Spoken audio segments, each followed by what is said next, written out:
sur cette vidéo bonus où je vais vous enseigner les 3 notions indispensables en savoir-être à développer pour pouvoir avoir une relation harmonieuse avec votre cheval et établir un respect mutuel. Merci beaucoup d'avoir laissé les commentaires. Comme je vous ai dit, ça me tient à cœur qu'on puisse échanger pendant cette semaine. Donc tous les commentaires que vous mettez, je les lis et ça m'aide pour pouvoir vous aider tout au long de cette semaine. Alors, avant de vous parler des 3 notions, je voulais vous parler de quelque chose de très important. Comment dire ? Comment est-ce qu'on fait pour réussir avec son cheval ? Ça, c'est une question que je me suis posée. Comment est-ce qu'on fait pour réussir ? Je veux réussir, je veux que mes étudiants réussissent, donc qu'est-ce qu'on fait pour réussir ? Et en fait, il y a 3 choses qui sont ressorties. Et je voulais vous les partager parce que pour moi, quand on sait ça, eh ben, on ne peut pas ne pas réussir. La première chose à développer, donc à avoir, pour moi, la première chose, c'est le savoir. Donc le savoir, qu'est-ce que c'est ? C'est tout ce qui est la théorie dans un domaine. Donc là, on est en train de parler du domaine de créer un lien avec son cheval pour pouvoir après travailler en liberté, le monter, être vraiment ami avec son cheval. Donc on parle aussi de l'éducation du cheval, de la compréhension, la communication, tout ça c'est lié. Et donc le savoir, c'est si on veut réussir avec son cheval, on va acquérir des connaissances, donc développer un savoir théorique sur le sujet. Donc c'est là qu'en fait on va acheter des formations pour avoir la théorie, des nouvelles choses qu'on ne connaît pas, on va acheter des livres, on va bouquiner, on va regarder des vidéos sur internet, on va lire des textes sur Facebook ou sur Google, etc. Et donc on va développer notre savoir. Mais si juste développer son savoir, ça suffisait, ben, tout le monde réussirait. Donc, il n'y a pas que ça, mais ça en fait partie. La deuxième chose, c'est le savoir-être. Développer son savoir-être. Qu'est-ce que c'est le savoir-être ? C'est notre attitude. Donc, comment on est face à une situation, comment on est face à son cheval. Par exemple, est-ce que je suis confiante face à mon cheval ? Est-ce que je suis calme face à mon cheval ? Est-ce que je suis authentique face à mon cheval ? Etc. Et donc, développer son savoir-être, ça va permettre de réussir à faire des choses. Et donc la troisième chose dont je voulais vous parler pour comment réussir avec son cheval, c'est le savoir-faire. Donc le savoir-faire est plutôt développé dans le milieu équestre. Donc on voit pas mal de personnes faire des choses. Donc par exemple, on peut voir une personne faire reculer son cheval, on peut voir une personne faire avancer son cheval, on peut voir une personne faire au cheval un cercle autour de lui, etc. Et donc ça, vous connaissez plutôt bien cette notion de savoir-faire. Comment est-ce qu'on fait des choses ? Par exemple, pour faire reculer le cheval, on peut mettre les mains sur son poitrail, appuyer, dès que le cheval recule, on arrête. Ça, c'est du savoir-faire.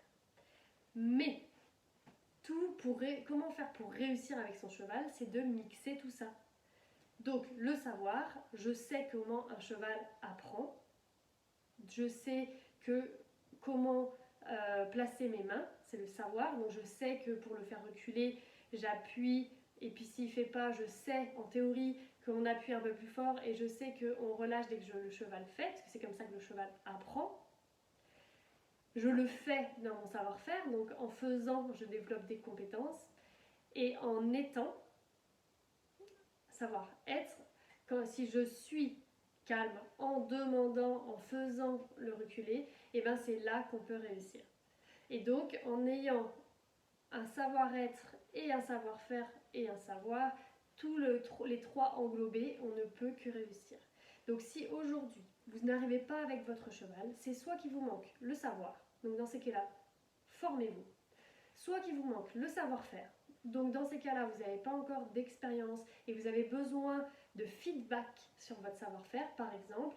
Vous êtes en train de faire reculer votre cheval et votre timing, donc vous ne relâchez pas tout de suite dès que le cheval fait et vous ne le voyez pas parce que vous n'avez pas d'expérience.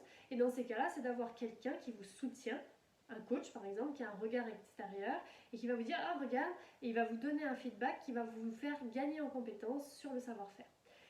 Et la notion dont on va parler aujourd'hui dans cette vidéo bonus, c'est le savoir-être.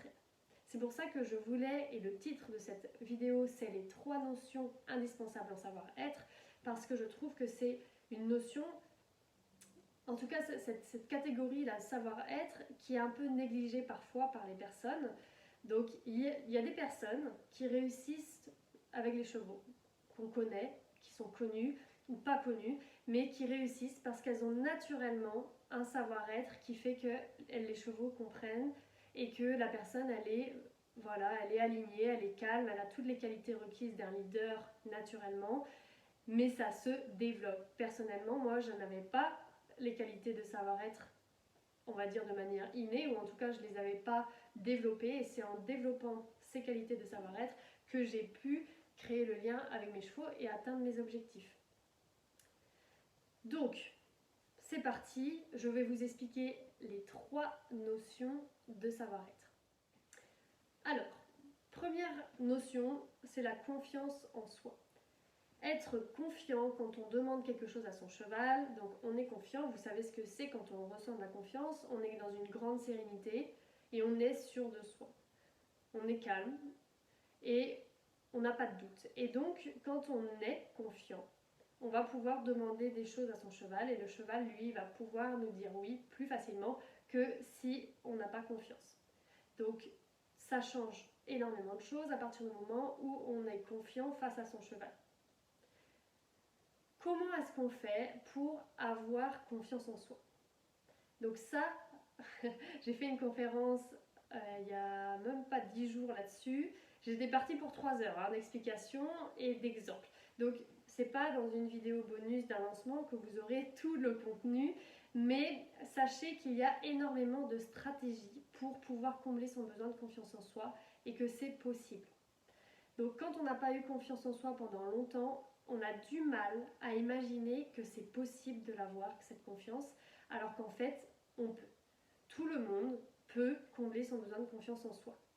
Peu importe votre personnalité, et puis peu importe vos objectifs, et c'est possible pour tout le monde. Je connais des personnes qui n'avaient pas du tout confiance, qui ont maintenant confiance, et j'ai même du mal à les reconnaître. Moi-même, quand je me vois maintenant faire tout ce que je fais aujourd'hui, parfois j'ai du mal un peu à le croire en me disant c'est dingue, tout ce chemin fait. Rien que de faire une vidéo en me regardant dans la caméra, c'était quelque chose que je pensais impossible encore il y a des années. Donc c'est possible de développer la confiance. Et donc aujourd'hui, je vais vous donner un truc pour développer votre confiance en vous, qui je trouve, on va dire, je le pratique encore au quotidien dans les nouveaux domaines dans lesquels j'évolue en fait. La confiance, c'est un besoin. Donc on n'a pas besoin de combler son besoin de confiance en soi tous les jours. Ou alors, c'est que vraiment, il est vide et qu'il y a un travail à faire qui est vraiment sur des fondations. Donc là, ça va être de voir les autres besoins qu'on a qui ne sont pas comblés. En fait, c'est comme si ça allait... Le besoin de confiance, c'est ce qui ressort parce qu'on entend beaucoup parler de la confiance en soi. C'est, on va dire, un peu un thème à la mode, ou je sais pas comment dire, facile à comprendre, je sais pas trop, mais en tout cas, c'est quelque chose qu'on entend facilement. Et du coup, dès que, par exemple, on n'a pas une estime de soi, une haute estime de soi où on ne se donne pas de la valeur, et ben on va en premier dire j'ai pas confiance. Alors qu'en fait, ça peut être aussi l'estime de soi qui pêche, qui est aussi un besoin. Donc là aujourd'hui, je vais vraiment vous partager une stratégie pour combler le besoin de confiance en soi. Le besoin. Pas cette impression que j'ai jamais confiance en moi pour rien. Si vous n'avez jamais confiance en vous pour rien, c'est qu'il y a autre chose à travailler. Il y a d'autres besoins qui sont derrière. Besoin de présence, besoin d'estime, besoin d'authenticité, besoin d'affirmation, etc. Donc si vous ressentez que là aujourd'hui vous êtes à 0, à 1 ou à 2 de confiance, très certainement qu'il y a d'autres besoins à combler. Mais ça, vous allez apprendre un petit peu plus dans la troisième notion dont je vais vous parler dans la vidéo là maintenant. Donc pas de panique. La stratégie pour la confiance en soi que je vais vous partager, c'est ce que j'appelle le triangle de la confiance. Je vous montre le schéma.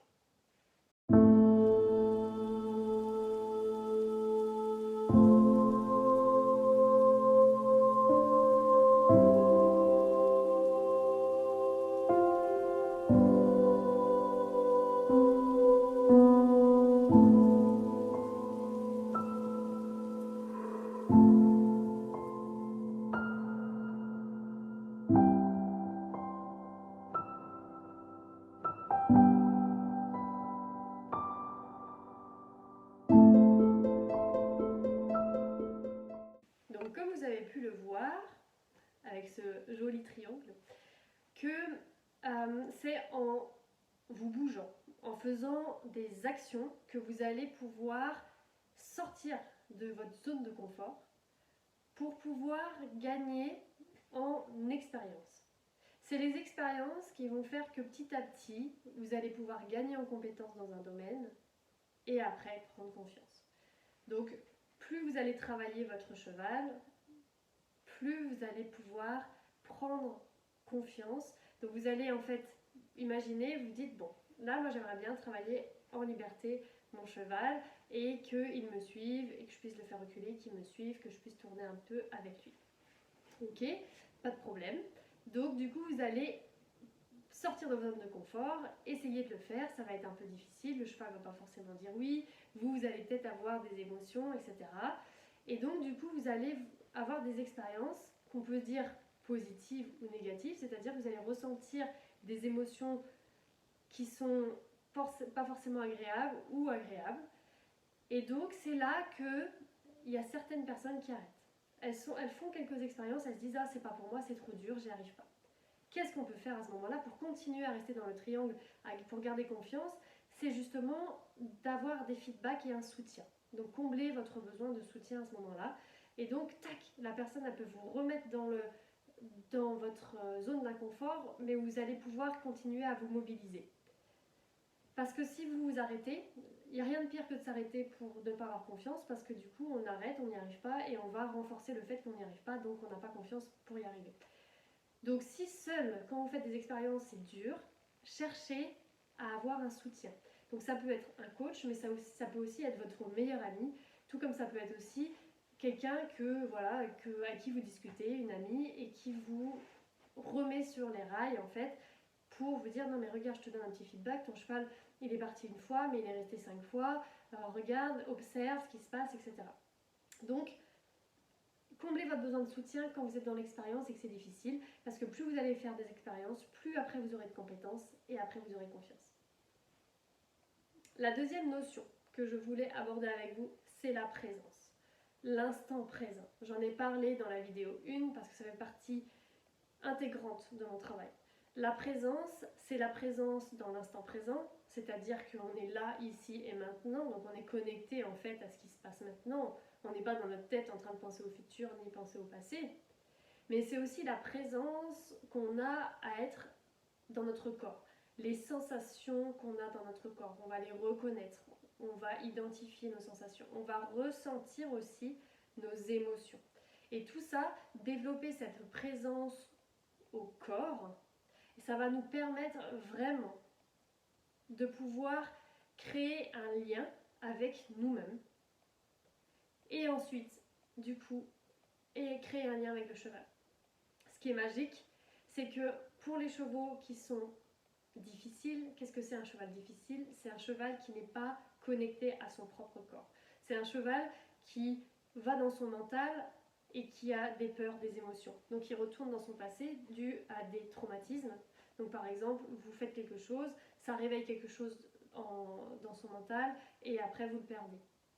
Et donc il ne réagit pas par rapport à ce qui se passe aujourd'hui, parce que vous êtes là avec votre stick en train de tapoter doucement et lui, il imagine qu'il va par exemple être frappé très fort, donc il ne réagit pas par rapport à ce qu'il observe, mais par rapport à ce qu'il a pu vivre. Et l'instant présent, ça va être un outil très important pour pouvoir aider le cheval en fait à se reconnecter à lui-même aussi.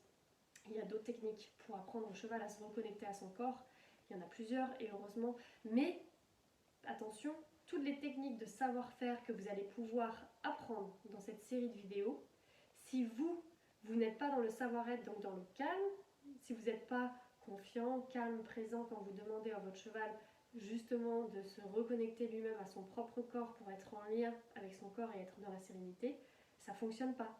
C'est pour ça que là, dans la vidéo bonus, je vous enseigne le savoir-être. Donc l'instant présent, c'est une technique qui fait que on va être en lien avec soi. Le cheval, on va pouvoir le mettre en lien avec son propre corps et du coup, c'est là qu'il va y avoir cette connexion. Cette connexion qu'on appelle de cœur à cœur ou de corps à corps, en fait, ça veut dire que moi, je suis dans mon corps en train de ressentir mes émotions dans l'instant et le cheval, lui, il est dans son corps en train de ressentir ses émotions de l'instant, qui est donc de la sérénité. Si on a une émotion, on peut très bien aller dans son corps voir l'émotion, mais c'est quand même le mental qui réveille l'émotion, ou alors c'est une situation réelle, c'est-à-dire que par exemple, là j'ai une voiture qui arrive juste là, qui se pile devant moi et qui a failli m'écraser, j'ai une émotion dans l'instant présent de peur parce que j'ai vraiment failli me faire écraser. Et donc, c'est pas une illusion. Cette émotion n'est pas une illusion, c'est la réalité. Mais dans la plupart des cas, les émotions qu'on peut avoir, c'est des illusions. C'est notre façon de nous parler. Donc par exemple, quand je pense que j'ai pas réussi à faire tel et tel truc, je me sens triste et j'ai pas confiance. Et en fait, c'est ce qui s'est passé dans le passé quand même. Donc c'est pas l'instant présent qui nous amène à cette émotion-là. Donc comment est-ce qu'on fait pour développer cette présence, pour être de plus en plus serein et pour pouvoir après justement traduire nos émotions dans la troisième notion de la vidéo? Et bien en fait c'est plutôt simple. Ce matin j'avais mon cerveau qui était en train de réfléchir à mes projets de cet été. Et qu'est-ce que j'ai fait? Et bien j'ai fait l'instant présent pour pouvoir me ramener ici et maintenant. Et tout de suite je me suis sentie bien et ça m'a permis de pouvoir continuer à faire ce que j'avais dans ma journée et être au clair en fait avec moi-même sur ce que je veux. Donc comment on fait? On se met assis, debout, où vous voulez, mais immobile. Donc la première chose, c'est vraiment d'être immobile. Vous pouvez le faire chez vous, et si vous voulez être avec votre cheval, vous pouvez le faire avec votre cheval. Et donc on l'a vu dans la vidéo 1, vous pouvez le faire en étant collé à votre cheval, enfin collé dans le pré avec votre cheval ou dans le box, ou en étant vraiment derrière une barrière ou un fil pour vous sentir en sécurité. C'est à vous de voir. Alors, première chose donc, immobilité. Ça va être très important. Et ensuite, vous allez vous concentrer sur votre respiration. Et là, je vais vous laisser regarder. Je vous montre un petit bout du cours et je vais vous dire en même temps la suite. Alors, on va dans la bonne section. Donc là, je vais vous montrer une partie du cours. Alors, pour faire l'instant présent, une fois que vous êtes immobile, vous allez compter. Vous allez compter une inspiration. Donc, quand vous inspirez, vous dites 1.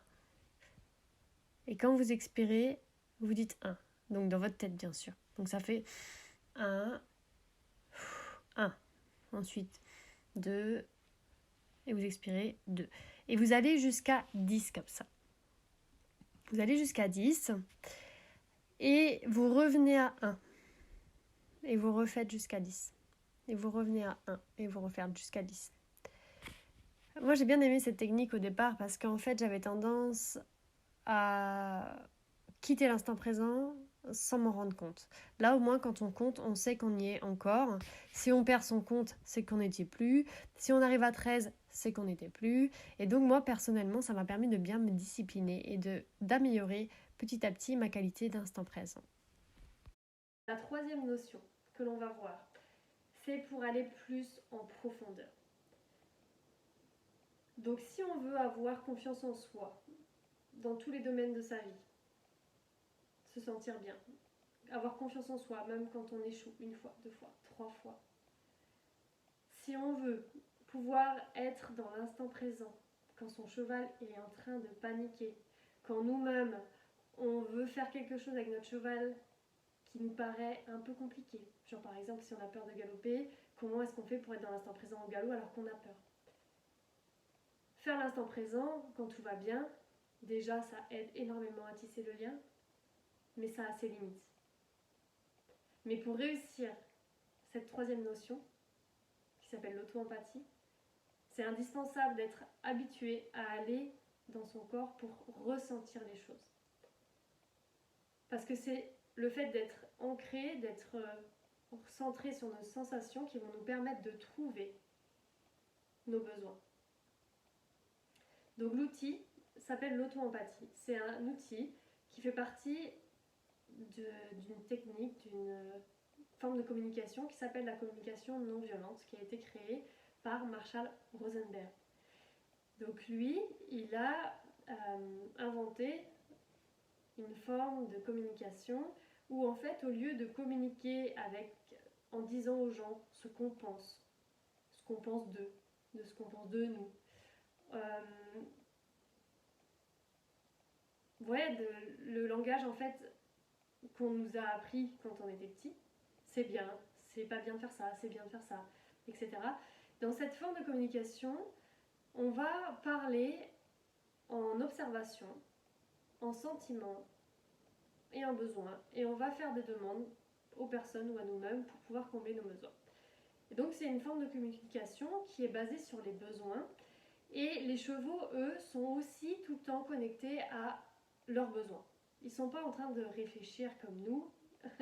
Ils sont en train de se dire j'ai soif, je vais boire, j'ai faim, je vais manger, j'ai peur, je veux me sentir en sécurité, je veux du confort, combler mon besoin de confort, je vais combler mon besoin de confort. Donc ils sont tout le temps en train d'essayer de combler leurs besoins.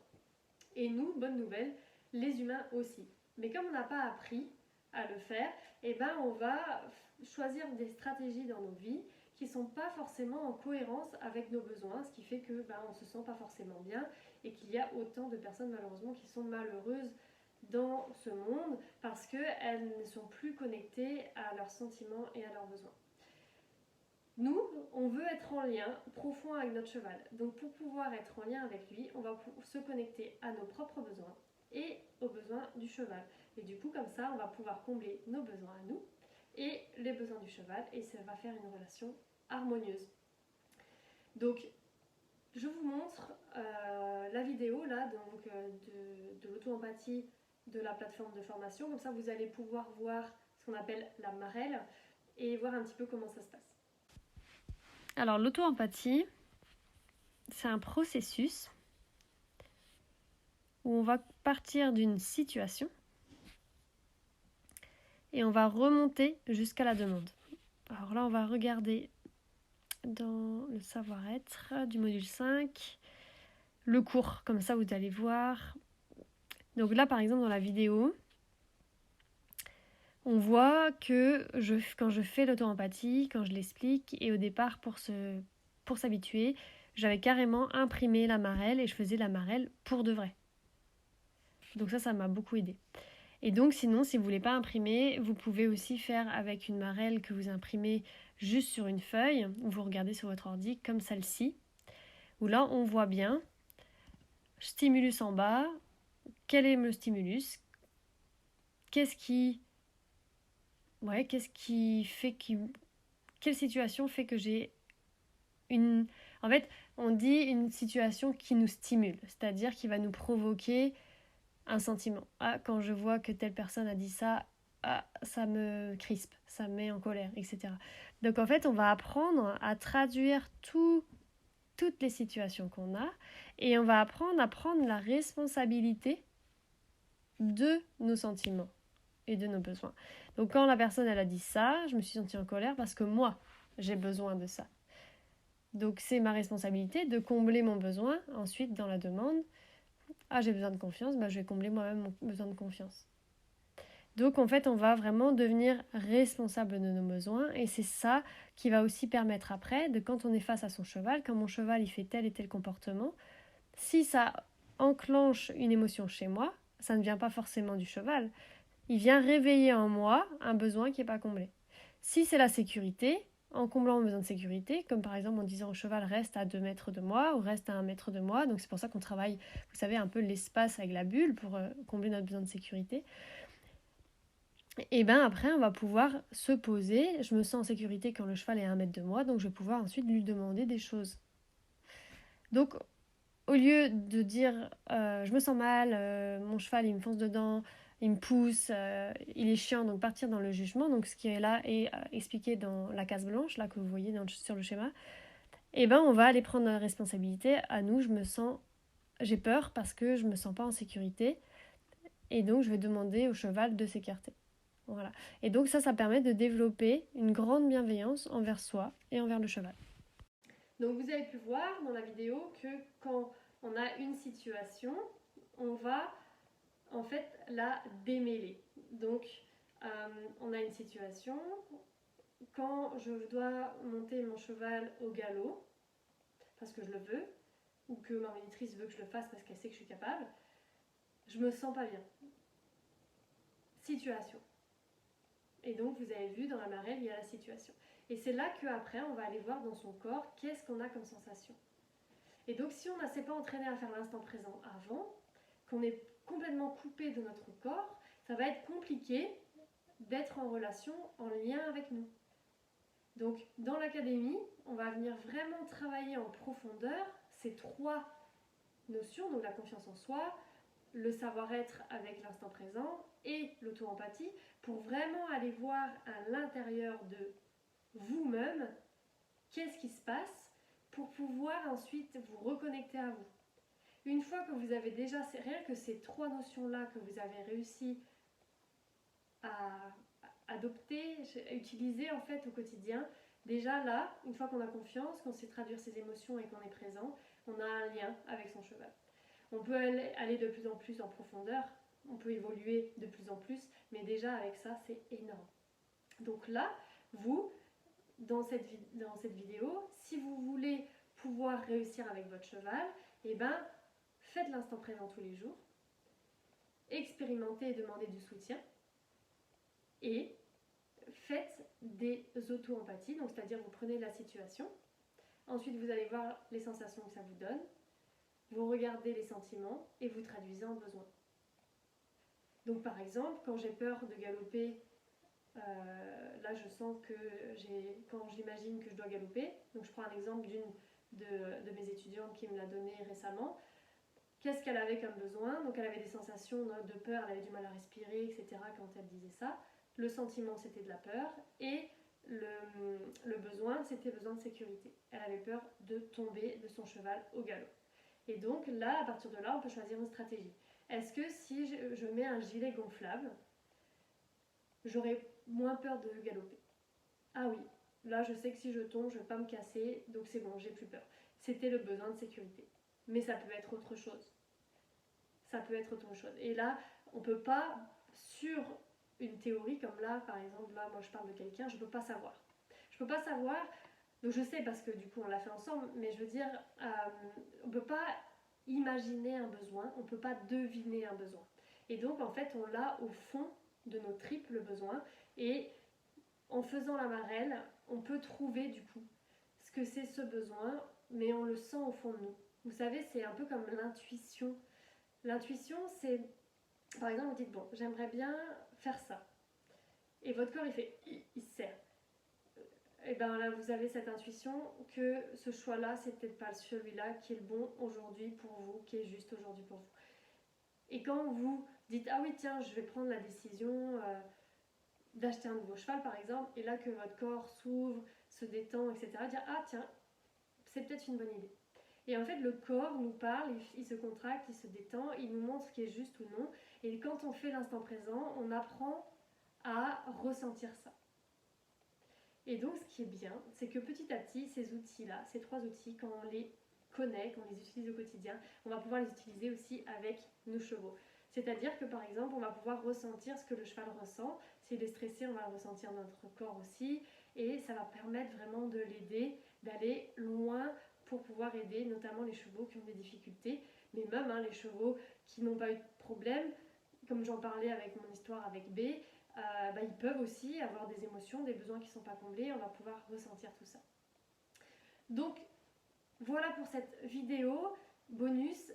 Là, je vous invite vraiment à aller regarder les vidéos qui sont là en dessous, cette vidéo. Je vous ai mis 6 vidéos d'études de cas. Ça veut dire que les 6 vidéos, il y a 6 personnes qui parlent dedans et qui vous expliquent leur chemin, mais aussi l'outil ou l'exercice qui les a le plus aidés pour régler leurs problématiques. Donc j'ai mis des titres. Donc si vous n'avez pas envie de regarder les 6 études de cas parce que vous n'avez pas le temps, vous regardez les titres et vous voyez la personne qui vous parle le plus, sa problématique, et regardez parce que vraiment elles ont donné des exercices qui peuvent vraiment vous aider. En fait, elles ont eu des histoires plus ou moins compliquées, ça dépend, vous regarderez un peu les thématiques. Et je suis persuadée que si vous êtes là en train de regarder cette vidéo et que vous regardez les études de cas, vous pourrez régler, ou en tout cas avoir une idée de comment régler votre problème. Ou si vous aspirez à monter votre cheval en liberté ou à travailler en liberté, vous aurez aussi des clés grâce à ces études de cas. Donc profitez-en, les études de cas vous pouvez les voir pendant une semaine, donc regardez, gardez le lien, allez vraiment écoutez, je trouve que les vidéos que je donne, elles ont de la valeur parce que j'enseigne quelque chose, mais là aussi, les étudiants de l'académie vous enseignent eux-mêmes et pour moi c'est vraiment riche. Donc je vous dis à dans quelques jours pour la vidéo 2 qui est donc les 8 étapes par lesquelles je passerai si je devais recommencer de zéro avec un cheval pour tisser un lien avec lui et pouvoir le travailler en totale liberté, lui demander des exercices en totale liberté et après le monter.